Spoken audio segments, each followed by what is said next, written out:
another episode of Copperfield Weekly. My name is Eli Momo and I'll be hostess today. Today we'll be talking about debt, and I have once again Mr. Kissinger Ndubisi and Mr. Joe Agbeyindo. Welcome. Thank you. Right. So Mr. Joe, considering the debt situation in the country, how do you think the government is going to repay our debts with the failing oil revenues? In terms of debt service, I think government should be looking at in the medium and short-term measures. There are some indicators we should be looking at, because usually there are signals. Signals in terms of total debt to GDP ratio is about 10%. But there's this sukkah we have there that, okay, if it is less than 10%, because the global benchmark is actually 10%. So there's this sukkah evidence that we have not really reached that benchmark. But wait a minute, when you look at other indicators, because you cannot look at one indicator in isolation. For instance, the debt service to revenue ratio. And there, if you look at the projection, it was quite good. But in reality, projection was about 30% of revenue expectation. But if you look at the reality, because of COVID-19 and other happenings, you discover that the rate is way high. And of course, you can look at other benchmark also. What is the debt service threshold? All right. So what are the dangers if we are unable to repay this? Yes. In terms of dangers, if we are unable to repay our debts, coming to the effects now, the dangers, you look at it that, okay, what could possibly be happening? But let's take a cue from other countries. There are South American countries that it has happened to, like Brazil, Peru, even Nigeria in the 80s. It happened to us. And the creditors were dictating the kind of structures in terms of agenda, plan, economic recovery program. We remember the structural adjustment program in the 80s. So if you are unable to service your debt, then one of the dangers is that they want to dictate to you the kind of policy you run. You have a policy to ensure welfare, to ensure employment, that you boost employment, but their own target is to ensure that their major objective is to get their income back. So we know most Nigerians usually shy away from bank loans. Now, what gives the government the right to borrow on behalf of the citizens? And what do you think should be done to bring down the debt profile? Well, the issue of people shying away from loan, either individuals, corporate or business or government, then the key thing there is that it is not bad to contract debt or loan. What is bad is when it is abused. So government has a responsibility to the citizenry. They have to provide welfare. They have to provide employment. They have to provide healthcare infrastructure. Since government is saddled with that responsibility, the same if there's a lacuna, if there's a gap between what they expect to achieve and the resources they have, there's a constitutional right and mandate for them to borrow. But the issue is this: in a situation whereby you borrow and you cannot service the debt, it becomes a very critical issue. So what we are advising for government, going forward, is that government should diversify the economy. Okay, Joe, we're running out of time now, so I'll have to move on to Kissinger. Thank you. So, we are going to ask you now, as a country, how much are we owing? And when the government says that it issued 2040 debts, what exactly does that mean? Okay. Now, the debts, 2040 debt really means that the debts will mature by 2040.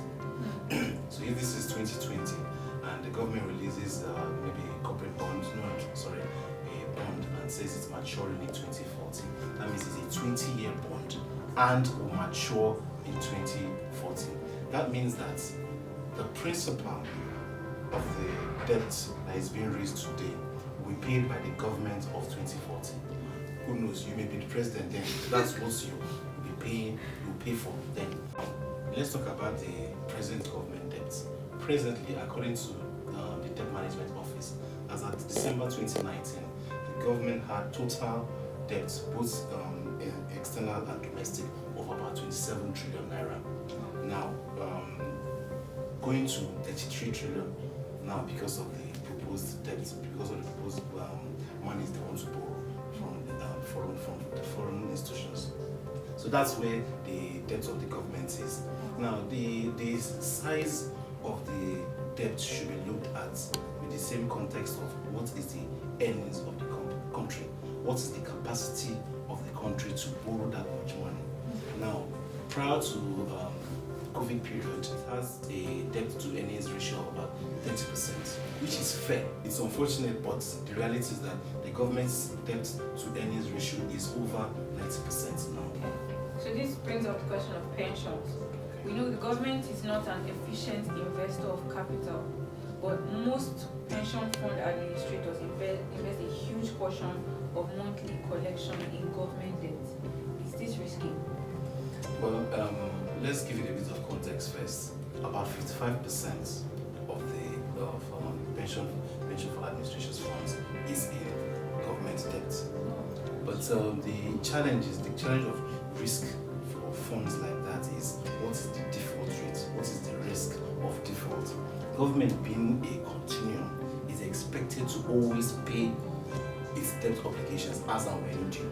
And I will tell you that these debt obligations is not likely to go lower unless government finds an alternative or additional source of income for itself. It will keep on borrowing. Has the government ignored the stock market as a more efficient raiser of funds? I would say no. Why? Because the last few years has been a lot of government activities within the stock market. The government has raised the FGN Sukuk bond about 3 times. They also raised the federal government green bond twice, and they also raised prior to COVID, every month they raise what is referred to as the FGN savings bond. So the federal government has, over the last 2-3 years, come to the capital market to raise funds, right, for its projects and the like. However, there's another aspect which the government should endeavor to do better. That is, raise funds through the capital market for privatizations, for those companies that we want to sell off and things like that, which I felt that probably the power sector, the distribution companies, the generation companies should have been done through the capital market. And there are a lot of opportunities that can be done through them, so that it won't be like, okay, the government wants to raise funds strictly by debt and they'll always come to the Nigerian capital market. But however, they should find a way of doing this through equity by selling off some of their holdings in various companies around the country. That's what I feel the government should endeavor to try and do. This will give, foreign investors, will give local investors, and will give the general market some form of credibility that the government has confidence in the stock market to come and raise funds through it. Thank you so much for joining us on this week's edition of Copper Film Weekly. Please like, subscribe, and share your thoughts with us in the comment section below. Also, please check out our other social media channels. My name is Ele, and I hope to see you again next week. Bye.